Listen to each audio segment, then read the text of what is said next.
अस्सलाम वालेकुम। पाकिस्तान और पाकिस्तान से बाहर रहने वाले तमाम मुहिब वतन पाकिस्तानियों को सुहेल खान का सलाम। पाकिस्तान डेमोक्रेटिक मूवमेंट ने जो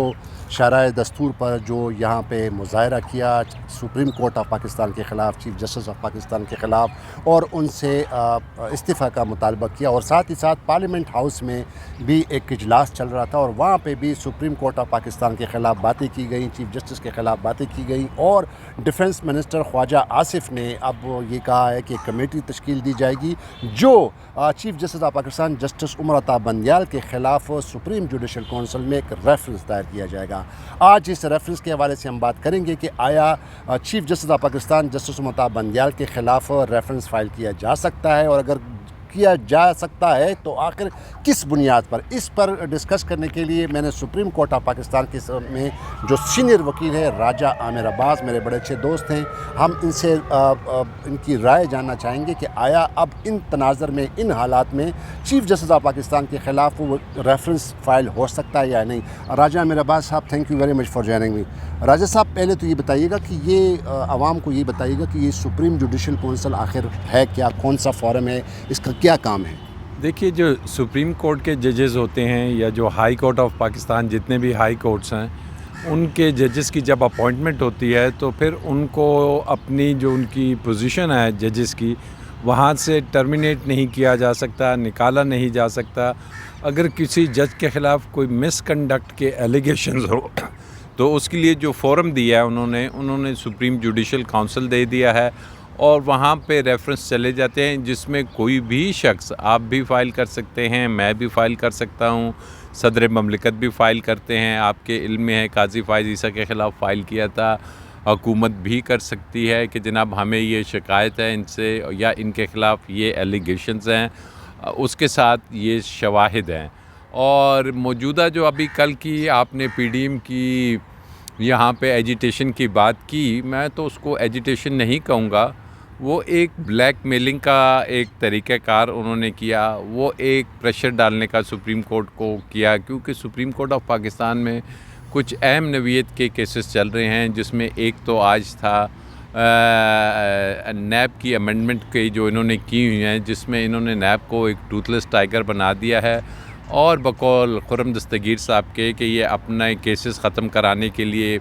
ये रिजीम चेंज हुई थी, इनको हुकूमत में ये आए थे,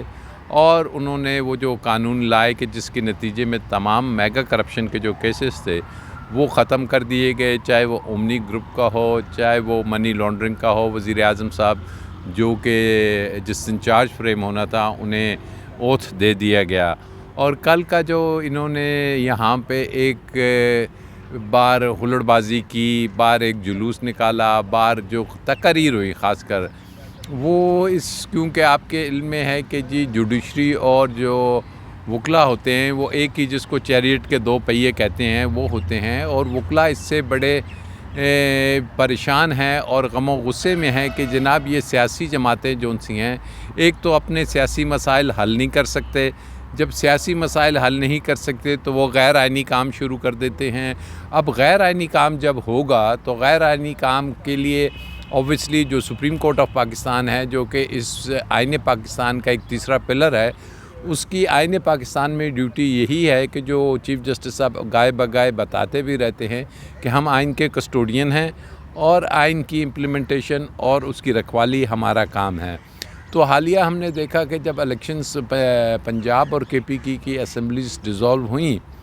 तो नज़र आया कि जनाब कॉन्स्टिट्यूशन ऑफ पाकिस्तान को खोला गया। कॉन्स्टिट्यूशन ऑफ पाकिस्तान ने बड़े क्लियरली वाज़ह कर दिया कि जनाब जब असम्बली डिज़ोल्व हो जाती है, जो कि एक वज़ीर आला का आइनी हक़ है डिज़ोल्व करने का, तो 90 दिन में इलेक्शंस होने हैं। 90 दिन के इलेक्शंस करवाने की जब बात हुई तो पीडीएम की हुकूमत ने देखा कि जनाब पीटीआई के इमरान खान साहब जो एक जलसे कर रहे हैं, या जो उनकी पॉपुलैरिटी है, या जो बाई इलेक्शंस के रिज़ल्ट सामने आए उसमें तो वो स्वीप कर रहे थे, तो उन्होंने अब इस इलेक्शन से भागने के तरीक़ेकार ढूंढने शुरू किए, जिसमें इलेक्शन कमीशन ऑफ पाकिस्तान ने माशाल्लाह उनका भरपूर साथ दिया और एक तरह का फ़रीक बन गया, और इस मुल्क में आईने पाकिस्तान को साइड पे रख दिया गया, और धौंस धमकी और प्रेशर के ज़रिए उन्होंने कहा जी इलेक्शन इस साल तो क्या आप भूल जाएं 224 में भी हम नहीं कराते। अच्छा राजा साहब, सॉरी टू कट यू, अब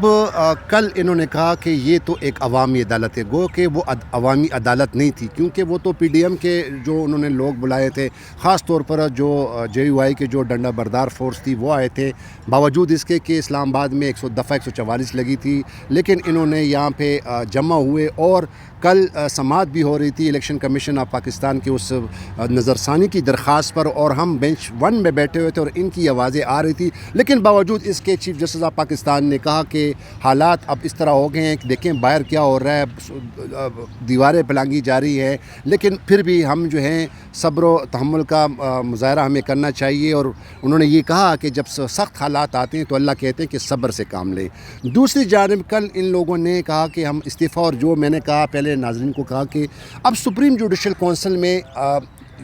एक फ़ोरम है कि जजों का एहतसाब करती है अगर कोई मिसकंडक्ट हो, तो अब ये जो इन्होंने जो ऐलान किया है कि ये जो हम इसके ख़िलाफ़ चीफ जस्टिस के ख़िलाफ़ रेफरेंस फ़ाइल करेंगे, तो इस रेफरेंस की बुनियाद क्या होगी? क्या उसके लिए ऐसे कंटेंट्स हैं कि जिसकी बिना पर उनके ख़िलाफ़ रेफरेंस फ़ाइल किया जाए? सोहेल, इनको तो असूलन शुरू करना चाहिए कि यही चीफ जस्टिस साहब थे, यही 2 जजेस थे जब कासिम सूरी का फ़ैसला दिया इन्होंने, और जब कासिम सूरी का फ़ैसला आया तो आप यकीन करें कि ये PDM की जमातों ने मिठाइयाँ तो एक तरफ छोड़ दें बाँटी, उन्होंने कहा कि जी ये वो अदलिया है, ये वो चीफ़ जस्टिस है कि जिसको हम सलूट करते हैं, जिसकी काबिलियत को, जिसकी ऑनेस्टी को, जिसके आइन से नॉलेज को हम मानते हैं। और इन्होंने सुप्रीम कोर्ट पे मुकम्मल एतमाद कर दिया। उसके साथ साथ जब चले थोड़े से आगे तो आगे जाके इन्होंने देखा कि जनाब हम जो काम कर रहे हैं वो किसी न किसी तरीके से या तो इमरान खान साहब उसको चैलेंज कर रहे हैं, और जब चैलेंज होता है तो उसमें सुप्रीम कोर्ट का बेंच बनता है। बेंच जो बनते हैं उसमें केसेस की जब फ़ैसले आने शुरू हुए, और ये चीफ जस्टिस साहब ने अगर आप देखें कि जो इलेक्शन का बेसिक फ़ैसला है वो तो लाहौर हाई कोर्ट ने दिया था, जस्टिस जवाद ने, वो अपनी जगह पे मौजूद है। तो अब ये इलेक्शन से भागने के लिए इन्होंने कहा कि जी किसी तरीके से हम चीफ जस्टिस को प्रेशराइज़ करें। अब जो रेफरेंस है ये कथन इस वजह से नहीं ला सकते कि जनाब आपका वो फ़ैसला तो बहुत अच्छा था, लेकिन अब चूँकि आप कुछ फ़ैसले हमारे ख़िलाफ़ दे रहे हैं तो हम आपके ख़िलाफ़ रेफरेंस लेके आएंगे। ये मेलाफाइडी बदनीयती पे मबनी इनका ये है, जिसकी वाज़ेह मिसाल वो करारदादे हैं कि जो इसी नेशनल असम्बली, यही नेशनल असम्बली अगर लाना चाह रही है रेफरेंस चीफ जस्टिस के ख़िलाफ़, तो इस नेशनल असम्बली को शर्म आनी चाहिए कि जिन्होंने करारदादें पास की कि जी वज़ीर आज़म और कैबिनेट जौन सी है वो सुप्रीम कोर्ट के फ़ैसले पर अमल दरामद ना करे, जो कि एक 100% गैर कानूनी और तौहीन अदालत के ज़ुमरे में आता है। अब इन्हें खौफ इसलिए लगा हुआ है कि जनाब जब इलेक्शंस तो नहीं कराए, सुप्रीम कोर्ट अपनी जगह कह चुकी है कि जी हमारी अव्वलीन तरजीह जौन सी है, अपने फ़ैसले में लिखा है वो इलेक्शंस करवाना है, लेकिन उसके साथ साथ उन्होंने इनको बावर कराया कि जनाब जो ये disobedience to the judgment of supreme court है इसके अपने कॉन्सिक्वेंसेस हैं, जो कि हमें बताने की ज़रूरत नहीं, जो कि आइन में भी मौजूद हैं और जिसकी माजी में मिसालें भी मौजूद हैं। और एक मिसाल तो मैं बता देता हूँ, उस केस में मैं ख़ुद भी था, यूसुफ रज़ा गिलानी साहब का, कि जब वो एक चिट्ठी लिख रहे थे और चिट्ठी ना लिखने की वजह से वो घर जाना पड़ गया। यहाँ तो आइन पे अमल दरामद की बात हो रही है, तो इस खौफ से कि अब ये प्रेशराइज़ कर रहे हैं कि हमारी जो हुकूमत है और जो 2 गैर आइनी हुकूमतें हैं KP में और पंजाब में जो अपनी मुद्दत पूरी कर चुकी हैं, जो कि आई ही माज इसलिए थी कि उन्होंने इलेक्शंस करवाने हैं, ये इंटरिम गवर्नमेंट्स थी। तो इस चीज़ को रोंदने के लिए, इस चीज़ को प्रेशर डालने के लिए कभी तो ये धमकी देते हैं, कभी तो ये आपको याद होगा कि मरियम बीबी ने जलसा किया, पीछे तस्वीरें लगाई हुई थी जिसमें इन्हीं मोज़ेज़ जजेस साहबान की तस्वीरें थी, लेकिन जजेस अभी तक रिस्ट्रेंट का मुजाहरा कर रहे हैं। अच्छा राजा साहब, ये बताइएगा कि अब वेदर ये जो रेफरेंस अगर ये फ़ाइल करते हैं तो उसमें कितना वेटेज होगा, कितना उसमें वज़न होगा कि चीफ जस्टिस के ख़िलाफ़,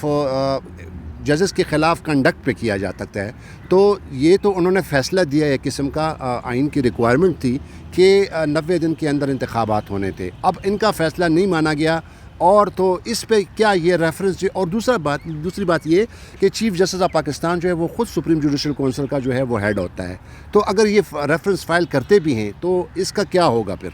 دیکھیے ریفرنس اس سے پہلے بھی ایک فائل ہوا اور قاضی فائز عیسیٰ صاحب کے خلاف فائل ہوا اور اس کا بڑا ڈیٹیل میں فیصلہ آ گیا سپریم کورٹ کا, اور انہوں نے ریفرنس کو اٹھا کے ایسے پھینک دیا کہ جیسے یہ کوئی مظاہر نقوی صاحب کی بات کر رہے ہیں کہ جی پراپرٹیز ہیں یا کوئی اور بات ہے, تو انہوں نے کہا اس کا یہ فورم نہیں ہے. ایف بی آر کی بات کی انہوں نے, اور ان کے پاس کوئی شواہد تو ہے نہیں, ان کے پاس کوئی گراؤنڈز تو ہے نہیں. معزز چیف جسٹس صاحب پہ آج تک وہ ابھی ریٹائرمنٹ کے 2 ماہ ان کے رہ گئے ہیں, ان کی ساری زندگی عدالت میں رہی ہے. ہم آپ سب جانتے ہیں کہ ان کے خلاف کبھی زندگی میں کوئی ایسی ایلیگیشن نہیں آئی. تو یہ وہ تمام چیزیں ہیں کہ جو کہ ریفرنس کا سبسٹنس تو چلے, اب ریفرنس آئے گا تو ہم پڑھیں گے کہ جی اس میں کیا لکھتے ہیں. ادروائز کوئی ان کے پاس ویلڈ گراؤنڈ کسی بھی اسٹریچ آف امیجنیشن سے ان کے پاس اویلیبل نہیں ہے. آپ کا کہنے کا مطلب یہ ہے کہ جسٹس عمر عطا بندیال جو چیف جسٹس ہیں ان کا صرف قصور یہ ہے کہ انہوں نے آئین کی ریکوائرمنٹ کے مطابق ایک فیصلہ دیا کہ ملک میں جو پنجاب میں انتخابات کریں, اور تو کچھ نہیں ہے نا. ان کا قصور, تو ججمنٹ کے خلاف ریفرنس فائل ہو سکتا ہے. ان کا قصور یہ ہے کہ انہوں نے بڑے واضح انداز میں کہا کہ جی اب وہ دور چلا گیا ہے کہ جہاں جسٹس منیر ہوتا تھا, جہاں پہ سپریم کورٹ سے کہا جاتا تھا کہ کوئی ایسا راستہ نکالیں کہ جس میں آئین کو آپ سائڈ پہ کر دیں اور ایک نظریہ ضرورت کے تحت راستہ نکال لیں. ان کا پریشر, ان کی دھونس, ان کی دھمکی, ان کے پریسرز, ان کی ٹی وی ٹاک, ان کی پارلیمنٹ میں تقریریں, یہ سب اسی لیے ہیں کہ آپ الیکشن نہ کروائیں اور جسٹس منیر کی طرح نظریہ ضرورت کے تحت کوئی راستہ نکال دیں, جس پہ چیف جسٹس صاحب نے بڑے واضح انداز میں کہا ہے کہ آئین پاکستان نے میرے دروازے پہ دستک دی ہے اور اب وہ دور نہیں ہے کہ ہم کوئی بیچ کا راستہ نکالیں. سپرمیسی آف کانسٹیٹیوشن ہمارے سامنے ہے, جسٹس کارنیلیس کی مثال ہے. اور میں نے اچھا راجہ صاحب, sorry to again cut you, یہ اگر فائل ہوتی ہے ریفرنس فرض کریں تو اس کی کون کرے گا؟ دیکھیے آپ کے علم میں ہے کہ اس وقت کوئی سینکڑوں reference supreme court of Pakistan میں پڑے ہوئے ہیں, ہر جج کے, ہائی کورٹ کے ججز کے خلاف ہے, لیکن جو کمیٹی ہوتی ہے وہ اس کو بیٹھ کے دیکھتی ہے, رجسٹرار صاحب پٹ کرتے ہیں, اور اگر کچھ سبسٹنس ہو, ایسے تو ڈیلی جس وکیل کا کیس ڈسمس ہوگا وہ صبح اٹھ کے ایک ریفرنس ڈال دے گا کہ جی آج میرے خلاف فیصلہ آ گیا ہے. ادھر بھی یہی ہو رہا ہے کہ ان کے وکلا کہہ رہے ہیں کہ جی جاؤ ریفرنس ڈال دو. عدالت میں تو میرٹس پہ آرگومنٹ ہوتے نہیں ہیں, وہاں بھی یہ اور میرٹ سے ہٹ کے جس کی نشاندہی خود چیف جسٹس صاحب کہہ چکے ہیں کہ سیریسلی اپنے کیسز تو لڑتے نہیں ہیں. تو اس قسم کے مواد سے ایبسولوٹلی سہیل خان میں آپ کو شور کراتا ہوں کہ یہ وہ ریفرنس ہوگا, اگر آئے گا تو میرے خیال میں ٹیک اپ ہی نہیں ہوگا, کیونکہ اس میں وہ کوئی سبسٹنس نہیں ہے, کیونکہ اس میں ایک چیف جسٹس نہیں ہے, سینئر ججز ہیں, ہائی کورٹ کے ججز ہیں, یہ سارے بیٹھیں گے. اور اگر کوئی ایسے کس کو بہت زیادہ شوق ہے تو ریفرنس ڈسٹ بن میں جائے گا. کسی بھی کے انداز میں یہ کوئی ایسی مس کنڈکٹ آئینی طور پہ, کیونکہ مس کنڈکٹ ڈیفائن ہے سپریم کورٹ رولز میں, تو یہ مس کنڈکٹ کے زمرے میں نہیں آتا. ججمنٹ دی ہے اور وہ ٹھوک بجا کے انہوں نے ججمنٹ دی ہے, اور اس ججمنٹ کو وہ امپلیمنٹ بھی کرائیں گے اور الیکشنز بھی ہوں گے. بہت شکریہ. یہ ریفرنس جو ہے اس کو ڈسٹ بن میں پھینکا جائے گا, یہ کہنا تھا سپریم کورٹ کے سینئر وکیل راجہ عامر عباس کا. ناظرین اب تک کے لیے اتنا ہی. امید ہے آپ کو یہ پروگرام پسند آ گیا ہوگا, لیکن نئے دیکھنے والوں سے, ناظرین سے میری درخواست ہے کہ اس چینل کو ضرور سبسکرائب کیجیے گا اور اپنی آراء سے ضرور آگاہ کیجیے گا. تو خدا حافظ. پاکستان زندہ باد. زندہ باد. Thank you sir. Thank you Raja صاحب.